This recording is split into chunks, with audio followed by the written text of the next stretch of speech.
Hello viewers, welcome to Baswa ITI Manvi. ಇವತ್ತಿನ ಕ್ಲಾಸಲ್ಲಿ ನಾವು ಆಂಪ್ಲಿಫೈಯರ್ಸ್ ಬಗ್ಗೆ ಅದರ ಕ್ಲಾಸಿಫಿಕೇಶನ್ ಬೇಸ್ಡ್ ಆನ್ ಎಬಿಲಿಟಿ ಬಗ್ಗೆ ತಿಳಿಯೋಣ. ಸೊ ಲಾಸ್ಟ್ ವಿಡಿಯೋಲಿ based on frequency classification based on frequency ನೋಡಿದ್ವಿ. ಈ ವಿಡಿಯೋಲಿ ಬೇಸ್ಡ್ ಆನ್ ಎಬಿಲಿಟಿ ಅಂದರೆ ವರ್ಕಿಂಗ್ ಕೆಪಾಸಿಟಿ ಏನಿರುತ್ತೆ ಅದ್ರ ಮೇಲೆ ಡಿಪೆಂಡ್ ಆಗಿ ಏನೆಲ್ಲ ಕ್ಲಾಸಿಫಿಕೇಶನ್ ಇರುತ್ತೆ ಅನ್ನೋದನ್ನ ನೋಡೋಣ.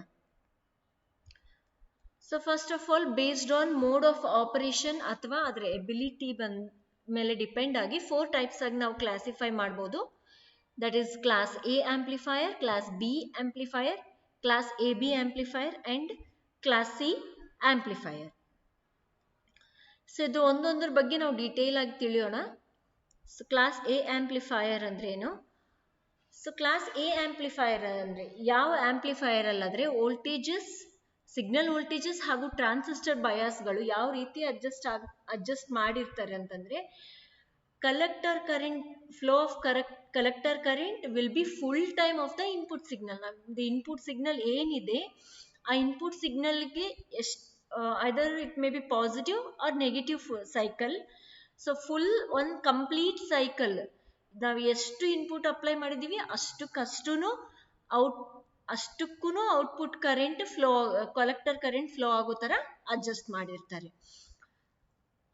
ಸೊ ಅದನ್ನ ನಾವು ಏನಂತ ಕರಿತೀವಿ? Class A amplifier. ಅಥವಾ ಯಾವ ಒಂದು ಆಂಪ್ಲಿಫೈಯರ್ ಅಲ್ಲಾದ್ರೆ ಇನ್ಪುಟ್ ಸಿಗ್ನಲ್ ಎಷ್ಟಿದೆ ಅಷ್ಟಕ್ಕೂ full time collector current flow ಆಗುತ್ತೆ, ಅದನ್ನ ನಾವು ಕ್ಲಾಸ್ ಎ ಆಂಪ್ಲಿಫೈಯರ್ ಅಂತ ಕರಿತೀವಿ.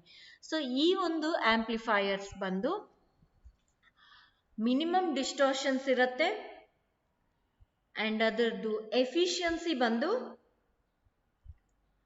20 to 35% ಇರುತ್ತೆ ಅಂಡ್ ಔಟ್ಪುಟ್ ಪವರ್ ಬಂದು ತುಂಬಾನೇ ಲೋ ಇರುತ್ತೆ and it has a best fidelity. So ಅರ್ಥ ಆಗಿದೆ ಅನ್ಸುತ್ತೆ. ನೆಕ್ಸ್ಟ್ ಬಂದು ಕ್ಲಾಸ್ ಬಿ ಆಂಪ್ಲಿಫೈಯರ್. ಇಲ್ಲಿ ಇರುವಂತಹ ಒಂದು ಸಿಗ್ನಲ್ ಔಟ್ಪುಟ್ ವೇವ್ ಫಾರ್ಮ್ ಅನ್ನ ನೋಡಿ ನಾವು ಅರ್ಥ ಮಾಡ್ಕೋಬಹುದು ಯಾವ ರೀತಿ ಅದು ವರ್ಕ್ ಆಗತ್ತೆ ಅಂತ ಹೇಳಿ. So this is the input signal which is 360 degrees, 1 positive and 1 negative half cycles. So complete 1 cycle. So as it is ನಮ್ಗೆ ಔಟ್ಪುಟ್ ಬರುತ್ತೆ. ಅಂದ್ರೆ ಫುಲ್ ಕಂಪ್ಲೀಟ್ ನಾವೇನು ಇನ್ಪುಟ್ ಅಪ್ಲೈ ಮಾಡಿರ್ತೀವಿ ಅದಕ್ಕೆ ತಕ್ಕಂತೆ ಕಲೆಕ್ಟರ್ ಕರೆಂಟ್ ಫ್ಲೋ ಆಗಿ ನಮಗೆ ಔಟ್ಪುಟ್ ಕಲೆಕ್ಟರ್ ಕರೆಂಟ್ ಬಂದು ಕಂಪ್ಲೀಟ್ ಇನ್ಪುಟ್ ಫುಲ್ ಸೈಕಲ್ಗೆ ಫ್ಲೋ ಆಗುತ್ತೆ. Next class B amplifiers. So ಈ ಒಂದು ಆಂಪ್ಲಿಫೈಯರ್ಸ್ ಅಲ್ಲಿ ಬಂದು only for the positive half cycle ಯಾವ ರೀತಿ ಅದ್ರ ಟ್ರಾನ್ಸಿಸ್ಟರ್ ಬಯಾಸಸ್ ಹಾಗೂ ಸಿಗ್ನಲ್ ವೋಲ್ಟೇಜಸ್ ಅಡ್ಜಸ್ಟ್ ಮಾಡಿರ್ತಾರೆ ಅಂತಂದ್ರೆ ಓನ್ಲಿ ನಾವು ಇನ್ಪುಟ್ ಸಿಗ್ನಲ್ಗೆ ಹಾಫ್ ಟೈಮ್ ಮಾತ್ರ ಕಲೆಕ್ಟರ್ ಕರೆಂಟ್ ಫ್ಲೋ ಆಗುತ್ತೆ. ಅಂದ್ರೆ ವೆನ್ ದ ಪಾಸಿಟಿವ್ ಸಿಗ್ನಲ್ ಅಥವಾ positive pulse is on the input signal, ಅದೇ ಆ ಒಂದು ಪಾಸಿಟಿವ್ ಸೈಕಲ್ ಮಾತ್ರ ಔಟ್ಪುಟ್ ಕಲೆಕ್ಟರ್ ಕರೆಂಟ್ ಫ್ಲೋ ಆಗುತ್ತೆ. ವೆರಾಸ್ ನೆಗೆಟಿವ್ ಸೈಕಲ್ ಇರಬೇಕಾದ್ರೆ ಮಾತ್ರ ಕಲೆಕ್ಟರ್ ಕರೆಂಟ್ ರಿಮೈನ್ಸ್ 0. ಸೊ ಇಲ್ಲಿ in the absence of input signal ಅಂತ ಹೇಳ್ತಾ ಇದ್ರೆ, in the absence of input signal ಅಂತಂದ್ರೆ ನೆಗೆಟಿವ್ ಸೈಕಲ್ ಏನಿರುತ್ತೆ ಅಲ್ಲಿ ಆಬ್ಸೆಂಟ್ ಇರುತ್ತೆ. ಪಾಸಿಟಿವ್ ಪಲ್ಸ್ ಕೊಟ್ಟಾಗ, ಪಾಸಿಟಿವ್ ಸಿಗ್ನಲ್ ಇದ್ದಾಗ ಮಾತ್ರ ನಮಗೆ ಕಲೆಕ್ಟರ್ ಕರೆಂಟ್ ಫ್ಲೋ ಆಗುತ್ತೆ. ನೆಗೆಟಿವ್ ಸಿಗ್ನಲ್ ಇದ್ದಾಗ ಕಲೆಕ್ಟರ್ ಕರೆಂಟ್ ಏನಿದೆ remains 0. So this type of amplifiers has very low fidelity ಹಾಗೂ 50% ಅಷ್ಟು ಡಿಸ್ಟಾರ್ಷನ್ ಇರುತ್ತೆ. ಬಟ್ ಮೋರ್ ಔಟ್ಪುಟ್ ಪವರ್ ಜಾಸ್ತಿ ಇರುತ್ತೆ ಅಂಡ್ ಎಫಿಷಿಯನ್ಸಿ ನಮಗೆ ಯಾವ ರೀತಿ ಆಂಪ್ಲಿಫಿಕೇಶನ್ ಬೇಕು ಆ ಆಂಪ್ಲಿಫಿಕೇಶನ್ ಪ್ರಾಸೆಸ್ ಅಲ್ಲಿ ಎಫಿಷಿಯನ್ಸಿ ಬಂದು ನಮಗೆ 50 to 60% ಎಫಿಷಿಯನ್ಸಿ ನಮಗೆ ಕ್ಲಾಸ್ ಬಿ ಆಂಪ್ಲಿಫೈಯರ್ಸ್ ಕೊಡ್ತವೆ. ಸೊ ಇಲ್ಲಿ ಈ ಒಂದು ಔಟ್ಪುಟ್ ವೇವ್ ಫಾರ್ಮ್ ಅಲ್ಲಿ ನೀವು ನೋಡಬಹುದು, this the input signal, C the output. Only when the ಯಾವಾಗ ಪಾಸಿಟಿವ್ ಸಿಗ್ನಲ್ ಇದೆ ಅವಾಗ ಮಾತ್ರ ನಮಗೆ ಔಟ್ಪುಟ್ ಕಲೆಕ್ಟರ್ ಕರೆಂಟ್ ಫ್ಲೋ ಆಗುತ್ತೆ. ವೆರಾಸ್ ನೆಗೆಟಿವ್ ಬಂದು ಅಲ್ಲಿ 0 ಇರುತ್ತೆ. So next class A B amplifier.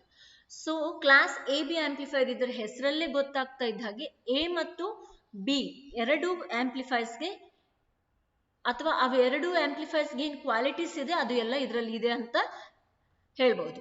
So this amplifier ಇದರ ಒಂದು ಟ್ರಾನ್ಸಿಸ್ಟರ್ ಬಯಾಸಸ್ ಹಾಗೂ ಸಿಗ್ನಲ್ ವೋಲ್ಟೇಜಸ್ ಯಾವ ರೀತಿ ಅಡ್ಜಸ್ಟ್ ಮಾಡಿರ್ತಾರೆ ಅಂತಂದ್ರೆ, ಕಲೆಕ್ಟರ್ ಕರೆಂಟ್ ಬಂದು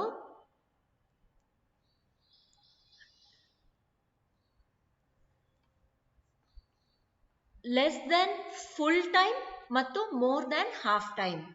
ಸೊ ನಮಗೆ ಕ್ಲಾಸ್ ಎ ಬಂದು ಫುಲ್ ಔಟ್ಪುಟ್ ಕಲೆಕ್ಟರ್ ಕರೆಂಟ್ ಬಂದು ಫುಲ್ ಆಗಿ ಫ್ಲೋ ಆಗುತ್ತೆ.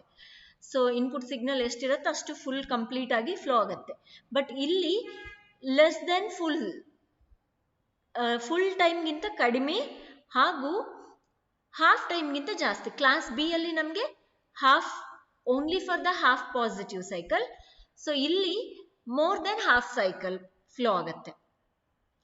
ಸೊ ಆ ರೀತಿ less than full time and more than half time of the input signal. Input ಸಿಗ್ನಲ್ಗೆ ಫುಲ್ ಸಿಗ್ನಲ್ಗಿಂತ ಹಾಗೂ ಹಾಫ್ ಸಿಗ್ನಲ್ಗಿಂತ ಜಾಸ್ತಿ ಟೈಮ್ ಕಲೆಕ್ಟರ್ ಕರೆಂಟ್ ಫ್ಲೋ ಆಗೋ ಥರ ಇದರಲ್ಲಿ ಟ್ರಾನ್ಸಿಸ್ಟರ್ ಬಯಾಸಸ್ ಹಾಗೂ ಸಿಗ್ನಲ್ ವೋಲ್ಟೇಜಸ್ ಅಡ್ಜಸ್ಟ್ ಮಾಡಿರ್ತಾರೆ. ಸೊ ಆ ರೀತಿ ಅಥವಾ ಯಾವ ಆಂಪ್ಲಿಫೈಯರ್ ಅಲ್ಲಾದ್ರೆ ಕಲೆಕ್ಟರ್ ಕರೆಂಟ್ ಬಂದು ಇನ್ಪುಟ್ ಸಿಗ್ನಲ್ಗೆ ಲೆಸ್ ದೆನ್ ಫುಲ್ ಟೈಮ್ ಹಾಗೂ more than half time flow ಆಗುತ್ತೆ, ಅದನ್ನ ನಾವು ಕ್ಲಾಸ್ ಎ ಬಿ ಆಂಪ್ಲಿಫೈಯರ್ ಅಂತ ಕರಿತೀವಿ. So these type of amplifiers has better fidelity than of class B amplifiers. Class B amplifiers ಗಿನ್ನ better ಆಗಿರುತ್ತೆ fidelity and class A amplifier ಗಿನ್ನ poor ಆಗಿರುತ್ತೆ. Because full time less than full time ಇದೆ, more than half time. So ಅದಕ್ಕಾಗಿ class B ಗನ್ನ ಜಾಸ್ತಿ ಇರುತ್ತೆ, fidelity ಅನ್ನೋದು ಕ್ಲಾಸ್ ಎ ಗಿಂತ ಕಡಿಮೆ ಇರುತ್ತೆ. But it has no distortion at low signals. ಕಡಿಮೆ ಲೋ ಸಿಗ್ನಲ್ ಲೆವೆಲ್ ಇರುವಾಗ ಡಿಸ್ಟಾರ್ಷನ್ ಇರೋದಿಲ್ಲ ಅಂಡ್ ಮ್ಯಾಗ್ನಿಟ್ಯೂಡ್ ಆಫ್ ಡಿಸ್ಟಾರ್ಷನ್ ಏನಿದೆ will not increase even at high signals. 20 to 25% ಗಿಂತನೂ ಡಿಸ್ಟಾರ್ಷನ್ ಜಾಸ್ತಿ ಆಗಲ್ಲ ಹೈ ಸಿಗ್ನಲ್ ಲೆವೆಲ್ ಅಲ್ಲಿ. ಲೋ ಸಿಗ್ನಲ್ ಲೆವೆಲ್ ಅಲ್ಲಿ ಅದಕ್ಕೆ ಡಿಸ್ಟಾರ್ಷನ್ ಇರಲ್ಲ, ಹೈ ಸಿಗ್ನಲ್ ಲೆವೆಲ್ ಅಲ್ಲಿ 20 to 25% ಗಿಂತ ಜಾಸ್ತಿ ಆಗಲ್ಲ. ಅಂಡ್ ಔಟ್ಪುಟ್ ಪವರ್ ಬಂದು lies between that of class A and class B. class A ಏನಿದೆ power output power, class B ಏನಿದೆ ಅದೆರಡರ ಮಧ್ಯದಲ್ಲಿ ಇರುತ್ತೆ ಕ್ಲಾಸ್ ಎ ಬಿ ಆಂಪ್ಲಿಫೈರ್ದು. ಅಂಡ್ ಎಫಿಷಿಯನ್ಸಿ ಬಂದು 35% to 50%. ಸೊ ಈ ಒಂದು ಇದರಲ್ಲಿ ನೀವು ನೋಡ್ಬೋದು, ಫುಲ್ ಸಿಗ್ನಲ್ಗಿಂತ ಇಲ್ಲಿ ತನಕ ಫುಲ್ ಸಿಗ್ನಲ್ ಇದ್ರೆ ಇಲ್ಲಿ ತನಕ less than full and half. Less than half ಅಂದ್ರೆ ಕೆಳಗಡೆ ಸಿಗ್ನಲ್ ಹಾಫಿಗೆ ನಿಮಗೆ ಫ್ಲೋ ಆಗ್ತಾ ಇದೆ. So this is class A B amplifier. So next is class C amplifier. ಇದರಲ್ಲಿ ಯಾವ ರೀತಿ ಅಡ್ಜಸ್ಟ್ ಮಾಡಿರ್ತಾರೆ ಅಂತಂದ್ರೆ, ಈ ಒಂದು ಆಂಪ್ಲಿಫೈಯರ್ ಅಲ್ಲಿ less than half time of the input signal.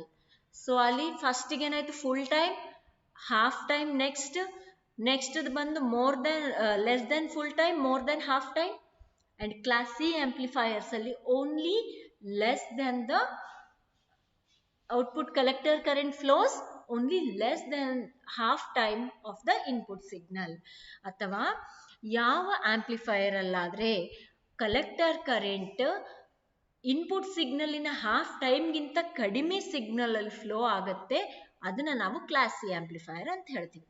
So like class B, ನಮಗೆ ಕ್ಲಾಸ್ ಸಿ ಆಂಪ್ಲಿಫೈಯರ್ ಅಲ್ಲೂ ಯಾವಾಗ ಇನ್ಪುಟ್ ಸಿಗ್ನಲ್ 0 ಇರುತ್ತೆ ಆವಾಗ ಕಲೆಕ್ಟರ್ ಕರೆಂಟ್ ರಿಮೇನ್ಸ್ 0. ಸೊ ಈ ರೀತಿ ಒಂದು ಟೈಪ್ ಆಫ್ ಆಂಪ್ಲಿಫೈರ್ಸ್ಗೆ ಮಿನಿಮಮ್ ಫೆಡಿಲಿಟಿ ಇರುತ್ತೆ ಅಂಡ್ ಮ್ಯಾಕ್ಸಿಮಮ್ ಡಿಸ್ಟಾರ್ಷನ್ ಅಥವಾ ಮ್ಯಾಕ್ಸಿಮಮ್ ಔಟ್ಪುಟ್ ಪವರ್ನೂ ಇರುತ್ತೆ. ಸೊ ಇದರ ಎಫಿಷಿಯನ್ಸಿ ತುಂಬಾ ಚೆನ್ನಾಗಿರುತ್ತೆ, 70 to 75% of amplifiers. So here you can see the output wave form ಯಾವ ರೀತಿ ಇರುತ್ತೆ ಅನ್ನೋದು ನೋಡ್ರಿ. Less than half of the, ಇಲ್ಲಿ ನೋಡ್ರಿ ಹಾಫ್ ಅಂದ್ರೆ ಇಲ್ಲಿಗೆ ಬರ್ಬೋದು, ಅದಕ್ಕಿಂತ ಕಡಿಮೆ ಫ್ಲೋ ಆಗ್ತಾ ಇದೆ ಇದರಲ್ಲಿ. ಸೊ ಕಲೆಕ್ಟರ್ ಕರೆಂಟ್ ಅನ್ನೋದು less than half time of input signal flow ಆಗುತ್ತೆ. ಸೊ ಈ ಒಂದು ಔಟ್ಪುಟ್ ವೇವ್ ಫಾರ್ಮ್ ಇಂದ ನಿಮ್ಗೆ ಅಂಡರ್ಸ್ಟ್ಯಾಂಡ್ ಆಗುತ್ತೆ. ಸೊ ನೆಕ್ಸ್ಟ್ ಈಸ್ ನಿಮ್ಮ ಒಂದು ಕನ್ವೀನಿಯನ್ಸ್ ಸಲುವಾಗಿ ಎಲ್ಲ ಒಂದು class A, class B, class A B and class C ಯಾವ ರೀತಿ ಕಂಡಕ್ಷನ್ ಮಾಡ್ತವೆ ಅನ್ನೋದು ಈ ಒಂದು ಗ್ರಾಫ್ ಅಥವಾ ಆಂಗಲ್ಸ್ ಮುಖಾಂತರ ನಾವು ತಿಳಿಬಹುದು. ಕ್ಲಾಸ್ ಎ ಬಂದು ನೋಡ್ರಿ ಫುಲ್ 360 ಡಿಗ್ರಿ, ಕ್ಲಾಸ್ ಬಿ ಬಂದು 270 ಡಿಗ್ರಿ ಅಷ್ಟು ನೋಡ್ರಿ. ಇಲ್ಲಿ ಕ್ಲಾಸ್ ಎ ಬಿ ಅಂದ್ರೆ ಏನು less than full time and more than half time. So ಈ ರೀತಿ. ಅಂಡ್ ಕ್ಲಾಸ್ ಬಿ ಬಂದು ನಿಮಗೆ 180 ಡಿಗ್ರಿಯಲ್ಲಿ ಕಂಡಕ್ಷನ್ ಮಾಡುತ್ತೆ output collector current in. And class C ಬಂದು ಓನ್ಲಿ 90 ಡಿಗ್ರೀಸ್ ಅಲ್ಲಿ. ಸೊ ಎಫಿಷಿಯನ್ಸಿ ಇದ್ರದ್ದು ಬಂದು ನೋಡ್ರಿ, ಎಫಿಷಿಯನ್ಸಿ ಕ್ಲಾಸ್ ಸಿ ಆಂಪ್ಲಿಫೈರ್ದು 100% ಇದೆ, ಕ್ಲಾಸ್ ಬಿ ಆಂಪ್ಲಿಫೈರ್ದು 70%, ಕ್ಲಾಸ್ ಎ ಬಿದು 50% ಅಂಡ್ ಕ್ಲಾಸ್ ಎದು 25%. ಸೊ ಇದೇ ರೀತಿ ಇಲ್ಲಿ ಕಂಡಕ್ಷನ್ ಆಫ್ ಆಂಗಲ್ ಅನ್ನು ತಿಳಿಸಿದ್ದಾರೆ. So 360 degree, 180 degree and 180 to 200 ಅಂತ ಹೇಳ್ಬೋದು, ಅಥವಾ 270 ಡಿಗ್ರೀಸ್ ಆಫ್ ಕಂಡಕ್ಷನ್ ಅಂತ ಹೇಳ್ಬೋದು ನಾವು class A B. And class C ಬಂದು ಓನ್ಲಿ 100 ಡಿಗ್ರೀಸ್ ಟು 150 ಡಿಗ್ರೀಸ್. ಇಷ್ಟು ಕ್ಲಾಸಿಫಿಕೇಶನ್ ಇರುತ್ತೆ. ಇಲ್ಲಿ ಕೆಲವೊಂದು ಪಾಯಿಂಟ್ಸ್ ಅನ್ನ ನಾನು ಶಾರ್ಟ್ ಲಿಸ್ಟ್ ಮಾಡಿದ್ದೀನಿ. So conduction angle and point of the Q point.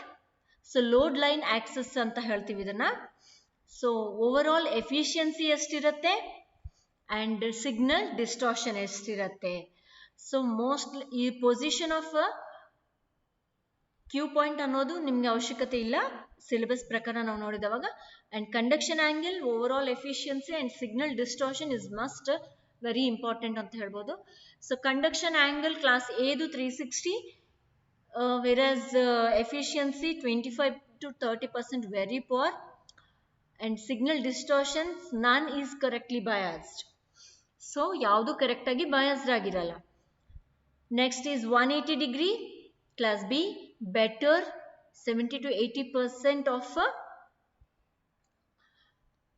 overall efficiency.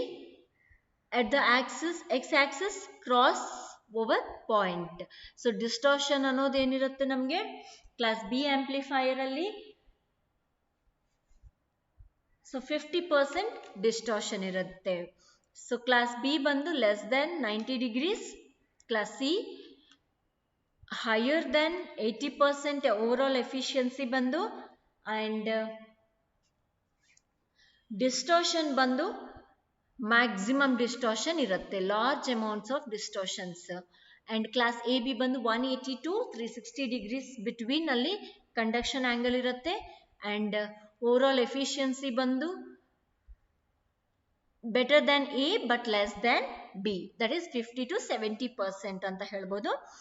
And ತುಂಬಾ ಕಡಿಮೆ ಡಿಸ್ಟಾರ್ಷನ್ ಇರುತ್ತೆ ಇಲ್ಲಿ ಇದರಲ್ಲಿ. So I hope you have understood. ಇದರ ಯೂಸಸ್ ಏನಿದೆ ಅಂತ ನೋಡೋಣ next. So class A and class B type circuits are used for AF amplifications, and class B circuits are used in push-pull audio stages, and class C circuits are used only for RF amplifications in transmitters etc. ಹಾಗೂ ಇದರ magnitude of distortion maximum ಇರೋದ್ರಿಂದ class C amplifiers ಅಲ್ಲಿ ಇದನ್ನ RF ಆಂಪ್ಲಿಫಿಕೇಶನ್ಸ್ಗೆ ಮಾತ್ರ limited ಮಾಡಿದ್ದಾರೆ, ಬೇರೆ ಯಾವುದಕ್ಕೂ use ಮಾಡಲಿಕ್ಕಿಲ್ಲ. Only for RF ಆಂಪ್ಲಿಫಿಕೇಶನ್ಸ್ಗೆ ಈ ಒಂದು ಕ್ಲಾಸ್ ಸಿ ಆಂಪ್ಲಿಫೈರ್ಗಳನ್ನು ಯೂಸ್ ಮಾಡ್ತಾರೆ. ಯಾಕೆ ಅಂತಂದ್ರೆ ಇದರ ಮ್ಯಾಗ್ನಿಟ್ಯೂಡ್ ಆಫ್ ಡಿಸ್ಟಾರ್ಷನ್ಸ್ ತುಂಬಾ ಕಡಿಮೆ ಇರೋದ್ರಿಂದ. ಸೊ ಐ ಹೋಪ್ ನಿಮ್ಗೆಲ್ಲ ಅರ್ಥ ಆಗಿದೆ ಅಂತ ತಿಳ್ಕೊತಾ ಇದ್ದೀನಿ. ಮುಂದಿನ ವಿಡಿಯೋ ಅಲ್ಲಿ classification of amplifiers based on coupling methods ಅಲ್ಲಿ ನಾವು ಮೀಟ್ ಆಗೋಣ. And thanks for watching. Please subscribe and press the bell icon for further notifications. Like and share the videos. Thank you.